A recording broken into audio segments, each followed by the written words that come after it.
Normally میں اس type کی videos نہیں بناتا، یہ میرا اسٹائل نہیں ہے، لیکن آج یہ بنانے کا مقصد صرف اتنا ہے کہ آپ خود سوچئے، خود سمجھیے اور پھر فیصلہ کیجئے۔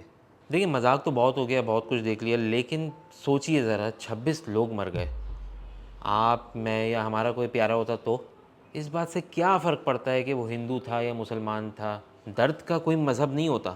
آج دیکھو ہندوستان بھی رو رہا ہے، پاکستان بھی رو رہا ہے، لیکن سوال یہ ہے کہ کیا ہم کچھ سیکھیں گے یا ہمیشہ کی طرح بس نفرت کا، انتقام کا پرچار کرتے رہیں گے؟ دیکھیں اگر جنگ ہوتی ہے نا تو فائدہ دونوں میں سے کسی کا نہیں ہوتا، فائدہ کسی اور کا ہوتا ہے۔ فائدہ اس کا ہوتا ہے جو دونوں کو ہتھیار بیچ رہا ہوتا ہے، دونوں کا دوست بنا ہوا ہوتا ہے اور وہ خون دیکھ کر اپنا تجارتی مفاد ڈھونڈ رہا ہوتا ہے۔ اس اٹیک میں جہاں لوگوں سے ان کا مذہب پوچھ کر مارا گیا، کیا ذرا سوچتے ہیں اگر تو کیا ایسا نہیں لگتا کہ یہ ہندو مسلم فساد کرانے کی سازش ہو سکتی ہے؟ پاکستان میں بھی یہی ہوتا ہے، ٹیررسٹ پوچھتے ہیں آپ کون سے فرقے سے تعلق رکھتے ہو، پھر اس کے بعد مار دیتے ہیں، کسی ایسے کو چھوڑ دیتے ہیں جس نے یہ سوال جواب ہوتا ہوا دیکھا ہو۔ فرق صرف اتنا ہے کہ وہاں ہندو مسلم کے نام پر ہوتا ہے، یہاں لسانی بنیاد پر ہوتا ہے۔ مقصد دونوں جگہ ایک ہی ہوتا ہے، نفرت پھیلانا، لوگوں کو لڑانا، نفرتیں بڑھانا، بانٹنا۔ پاکستان میں کسی مائنورٹی کے ساتھ زیادتی ہو، انڈیا میں کسی مائنورٹی کے ساتھ زیادتی ہو تو وہ بھی ٹیررزم ہے۔ انسانیت کا قتل ٹیررزم ہے، چاہے وہ کسی کے بھی ہاتھوں ہو۔ میں یہ بات اس وقت دونوں ممالک کے پڑھے لکھے لوگوں سے کہنا چاہ رہا ہوں کہ جب کسی کا قتل ہوتا ہے نا تو وہ انسانیت کا قتل ہوتا ہے، وہ کسی ہندو یا مسلمان کا قتل نہیں ہوتا۔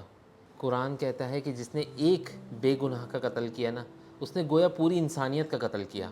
یہاں پر آپ نے نوٹ کیا کہ قرآن جو ہے وہ انوسنٹ کو مارنے کی کہیں پرمیشن نہیں دے رہا، اور جب جنگ کی بات آتی ہے نا تو اس وقت قرآن کہتا ہے اور تم اللہ کے راستے میں ان سے لڑو جو تم سے لڑتے ہیں، لیکن حد سے نہ بڑھو۔ اللہ حد سے بڑھنے والوں کو پسند نہیں کرتا۔ یہاں بھی آپ نوٹ کریں کہ ان پرووکڈ کرنے سے منع کیا گیا ہے، کہہ رہے ہیں کہ ان سے لڑو جو تم سے لڑ رہے ہیں۔ ہماری جنگ کسی ملک، کسی قوم کے خلاف نہیں ہونی چاہیے، ان کے خلاف ہونی چاہیے جو اپریسرز ہیں۔ اور جب لوگ اپریسڈ ہوتے ہیں نا ان کو برین واش کرنا بہت ہی ایزی ہوتا ہے، چاہے وہ انڈیا میں ہو چاہے پاکستان میں ہو۔ صرف یہی وجہ ہے کہ پاکستان میں جو ٹیررسٹ اٹیک ہوتے ہیں نا وہ اپریسڈ اور مظلوم لوگوں کو برین واش کر کے کروائے جاتے ہیں، اور same is the case with India. دیکھو پاکستان اور انڈیا کے اگر تعلقات بہتر ہو جاتے ہیں نا تو بینیفٹس آر کریزی۔ سب سے پہلا ٹریڈ بڑھے گا، لوگوں کے روزگار اور بزنس اپارچونیٹیز سگنیفیکنٹلی امپروو ہوں گی، ایجوکیشن اور ٹیکنالوجی کا ایکسچینج بڑھتا ہے دونوں کنٹریز میں، ہیلتھ اور کلچر کا فائدہ ہوتا ہے، اور سب سے امپورٹنٹ ڈر اور دہشت کا ماحول ختم ہوتا ہے۔ جب آپ ایک دوسرے کے قریب رہتے ہو نا، ایک دوسرے کے کلچر دیکھتے ہو، ایک دوسرے کے ساتھ اٹھنا بیٹھنا شروع کرتے ہو، ایک دوسرے کے لیے ایکسیپٹنس پیدا ہوتی ہے آپ کے اندر، آپ کی جو نفرت ہے نا، جو آپ میں ایک فوبیا سا ہوتا ہے انجان چیز کا، وہ ختم ہونا شروع ہوتا ہے۔ لیکن اگر دونوں طرف امن ہوگا تو نقصان کس کا ہوگا پتہ ہے؟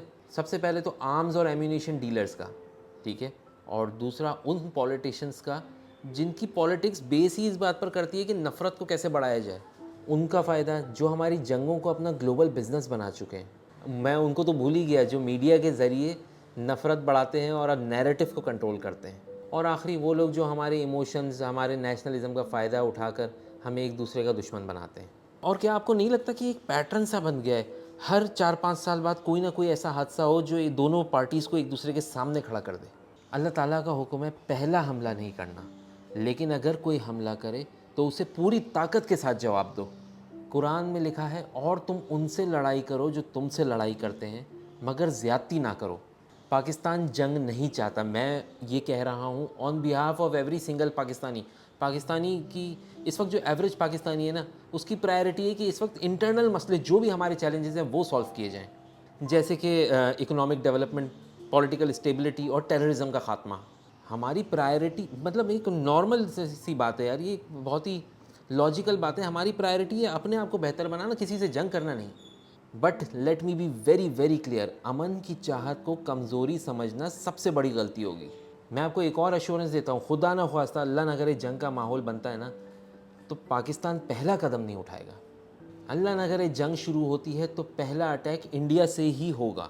اور یاد رکھیے چاہے population, size, military power, budget جتنا بھی ڈفرینس ہو، لیکن اگر ایک قوم کو آپ کارنر کر دو گے نا وہ سب کچھ داؤ پر لگا دے گی، because it will have nothing to lose, it will want to survive only. Corner tiger سب سے زیادہ ڈینجرس ہوتا ہے، اور پاکستان ایک ایسی قوم ہے جو اپنی حفاظت پر آئے تو پوری طاقت سے جواب دینا جانتی ہے، اور یاد رکھیے جب دو نیوکلیئر پاور آخر تک لڑتی ہیں نا تو اس سے کچھ اچھا تو حاصل ہو ہی نہیں سکتا، صرف تباہی ہی تباہی ہوگی، اکنامی کولیپس ہوگی، لاکھوں یہاں تک کہ کروڑوں لوگ مر سکتے ہیں اور پوری دنیا میں اثر پڑے گا۔ جیت کسی کی نہیں ہوگی، صرف اس کی جیت ہوگی جو دونوں طرف ہتھیار بیچ رہے ہیں۔ اگر ہسٹری کو دیکھا جائے تو آپ 1947 کا پارٹیشن، 65 کی جنگ، 71 کی جنگ، صرف غریب ہی مرا تھا۔ کشمیر کے مسئلے پر سیاست دونوں طرف سے ہوتی رہی، لیکن کشمیریوں کا درد کوئی نہیں سمجھتا۔ آپریشن سے فرسٹریشن پیدا ہوتی ہے۔ اگر آپ ایک بندے کے پورے خاندان کو مار دو اور اس کو بولو یہ آپ کے پڑوسی کی وجہ سے ہوا ہے نا، وہ بندہ بدلہ لینے کے لیے کسی بھی حد تک جائے گا، وہ برین واش ہوگا۔ اسی لیے دونوں طرف کے پولیٹیشنز کو اور عام آدمی کو یہ سمجھنا ہوگا کہ ہمیں ضرورت ہے مسائل کو حل کرنے کی۔ جنگ اور لڑائی سے نا مسئلے حل نہیں ہوتے، آج تک کبھی کوئی مسئلہ حل نہیں ہوا۔ نئی جنریشن پیدا ہوئی ہے نفرت کرنے والوں کی۔ اچھا یہ مسائل نا زیادہ تر یہیں پر ہی دیکھے جاتے ہیں ہمارے آس پاس ہی، باہر مڈل ایسٹ میں یا پورے گلف سائڈ پہ بندے جتنے بھی جاب کر رہے ہیں نا انڈیا پاکستان کے، وہ آپس میں بڑے اچھے دوست ہوتے ہیں، ایون آپس میں شادیاں بھی ہوتی ہیں، ٹھیک ہے، بزنسز ساتھ میں چلا رہے ہوتے ہیں۔ یہ مسئلے نہیں دیکھے جاتے۔ ہر سال ہزاروں ویڈیوز وائرل ہوتی ہیں کہ یار یہ بیچارے غریب مسلمان کو پکڑ کے انڈیا میں نا الکوہل پلا رہے ہیں، کبھی بیف کے اوپر مار رہے ہوتے ہیں کسی کو۔ یہ بھی تو ٹیررزم ہے، اسے بھی تو کنڈیم کرنا چاہیے۔ جس نے ان 3 ملکوں کو توڑا تھا نا وہی آج ہمیں لڑوا رہا ہے، اور فائدہ بھی اسی کو ہو رہا ہے، ٹھیک ہے۔ آرمز کو ٹریڈ اس کی اچھی ہو رہی ہے، ریجن پر اس کا کنٹرول بڑھتا جا رہا ہے، اس کے اپنے ملک کی اکانومی اچھی ہو رہی ہے، ہماری بری ہو رہی ہے، ہمارے پاس ہی لاشیں گر رہی ہیں، ہمارے پاس ہی غربت، مہنگائی، بے روزگاری بڑھتی جا رہی ہے۔ اس لیے پلیز خدا کے واسطے غور کیجئے، میری بات پر بھروسہ نہ کیجئے، اپنا دماغ کا استعمال کیجئے اور غور کیجئے کہ فائدہ کس کا ہو رہا ہے۔ جب ہم ایک دوسرے سے لڑتے ہیں نا، فائدہ صرف خون کے سوداگر کا ہوتا ہے۔